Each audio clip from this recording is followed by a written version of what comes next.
विधानसभा निवडणुकीत पहिल्यांदाच विजयी झालेले पहिले नवनिर्वाचित आमदार महेश सावंत आपल्यासोबत आहेत। खरं तर विधान भवन हे लोकशाहीचं पवित्र मंदिर असं मानलं जातं। तुम्ही सुद्धा तुमच्या मतदारसंघाला न्याय देण्यासाठी या विधान भवनामध्ये आलेला आहात। पहिली स्टंप तुमची आहे, मात्र पहिल्या स्टंपमध्ये कालचा राडा तुम्ही पाहिलेला आहे। जनतेसमोर कशा प्रकारे आता चित्र चाललंय?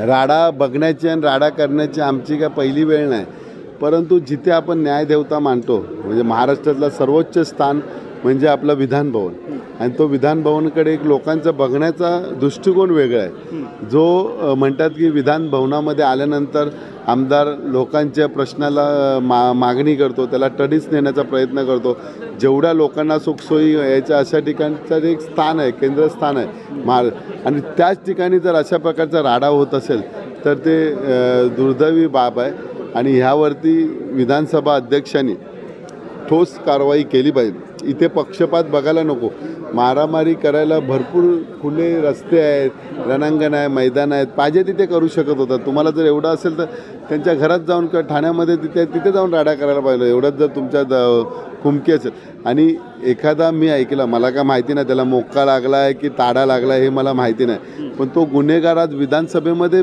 एंट्री मारतो आहे म्हणजे त्याच्यावर का दुर्दैव बाब नाही, पण ज्यांनी त्यांच्यासाठी पाससाठी मदत केली आहे त्यांच्यावरती कारवाई करावी अशी आमची सगळ्यांची मागणी आहे। आमदार अजय चौधरी सुद्धा आपल्यासोबत आहेत, त्यांच्याशी आपण बातचीत करणार आहोत। अजयजी, खरं तर हे नवनिर्वाचित आमदार आहेत, राज्याचा असेल मतदारसंघाचा प्रश्न सोडवण्यासाठी इथे आलेला आहे। तुम्ही मात्र ज्येष्ठ आमदार आहात, अशा प्रकारचा राडा काल घडलेला आहे, काय सांगाल? मी 3 वेळा आता आमदारकी बरोबर निवडून आलो, परंतु या सभागृहामध्ये मी गेल्या 40 वर्षापासून येतो आमच्या इथल्या आमदारांच्या सोबत। त्यावेळी विचारांची एक उधळण असायची सभागृहामध्ये। मी अनेकदा बाल्कनीमध्ये बसून, गॅलरीमध्ये बसून अनेकांचे विचार ऐकले। असे मनाला कुठेतरी खंत आहेत मला की त्यावेळेचे जे काय विचार ऐकायला मिळत होते ते आजकाल सभागृहामध्ये फार क्वचित ऐकायला मिळतात। लोकांची बाजू मांडताना कधी वैयक्तिक टीका टिप्पणी केली जात नव्हती, कुटुंबावरती टीका टिप्पणी केली जात नव्हती, पण आता नक्कीच तो दर्जा कुठेतरी घसरला आहे असं मला मनापासून वाटतं। कारण हे सार्वभौम सभागृह आहे महाराष्ट्राचं आणि महाराष्ट्रातल्या 13 कोटी जनतेच्या समस्या सोडवण्याचं हे स्थान आहे। मग आपला मतदारसंघ असेल, महाराष्ट्रातले शेतकरी असतील, महाराष्ट्रातल्या महिला असतील, युवक असतील, बेरोजगारी असेल, याच्यावरती जाब विचारण्याचं हे सभागृह आहे। परंतु जे काल घडलं आहे ते शोभनीय नाही, कारण ह्या सभागृहाची, महाराष्ट्रातल्या विधानसभा सभागृहाची एक परंपरा आहे, एक प्रथा आहे आणि देशामध्ये याला विशेषतः स्थान आहे।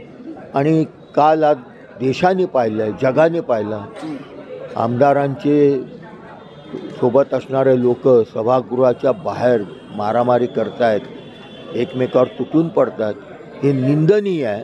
कोणी पण केलं त्यांनी स्वतःच्या मनाला स्मरून विचारावं की हे माझ्या हातून घडलं ते चांगलं आहे का वाईट आहे। एक कोणतरी असा माणूस करतो, एक आमदार असं कृत्य करतो आणि त्याचे परिणाम सगळ्यांनाच भोगावे लागतात, ते सगळ्यांचीच बदनामी होते।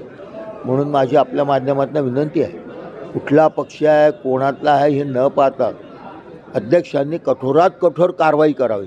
ज्या कोणी हा प्रकार घडवला आहे, करणारे आणि करवून घेणारे अशा दोघांवरती कारवाई करावी। दोघांनाही माझा एक प्रश्न राहील की आता ज्या प्रकारे तुम्ही न्यायनिवाडा करण्यासाठी इथे दाखल होत आहात, तुम्ही येताना जर पाहायला गेलं तर हा संपूर्ण परिसरामध्ये गर्दी असल्याचं पाहायला सुद्धा मिळते।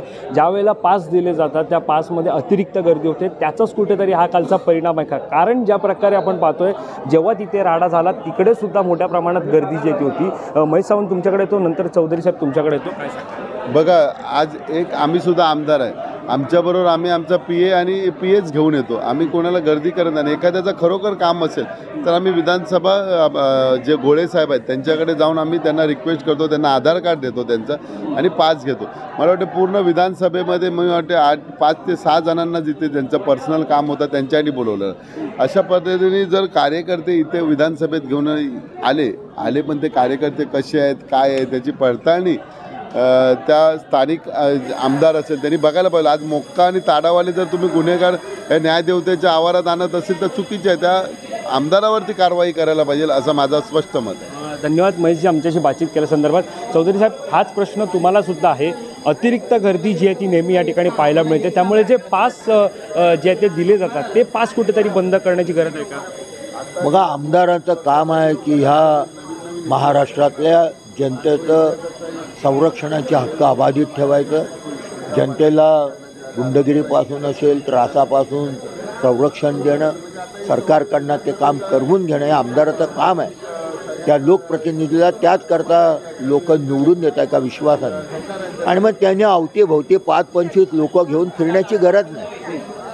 कारण जर मी काही वाईट कृत्य केलंच नाही, माझ्या हातून काही घडलंच नाही, काय मी लोकांचं वाईट करण्याचं कधी मनात देखील आणलं नाही, तर कसली भीती बाळगायची. म्हणून आपल्या कामापुरता आपला प्रिय असेल, एखादा आपल्याकरता एखादा आपला जवळचा माणूस असेल, काही कोणाला औषध पाणी घ्यायचं असते, कोणाला काही आणून द्यायचं असते, तर ठीक आहे 1-2 माणसं सोबत. मग काही लोकांना सवय झाली आहे लोकांचा गराडा घेऊन मधून फिरायची, आणि ते चांगलं नाही. मग त्याच्यामुळे असे प्रकार घडतात. एक वेगळा प्रश्न आहे की इतक्या वर्षांची जी प्रतिमा होती ती या सगळ्या कुठे घटनेमुळे मलिन झाली असं वाटतं का? कारण महाराष्ट्राकडे ज्या प्रकारे बघायचे, न्यायनिवाडा असेल, संपूर्णपणे सुरक्षा यंत्रणा असेल, ती कुठेतरी प्रतिमा आता मलिन झाली. तर काल तुम्ही जे काय मीडियाने चालवलं आहे, जे आम्ही पाहिलं, त्याच्यामुळे महाराष्ट्रात नव्हे तर देशात नाही तर जगामध्ये जे हा एक थोर परंपरा या सभागृहाला आहे त्याची प्रतिमा नक्कीच मलिन झाली आहे, आणि माननीय अध्यक्षांनी याच्यावरती कठोरात कठोर निर्णय घ्या.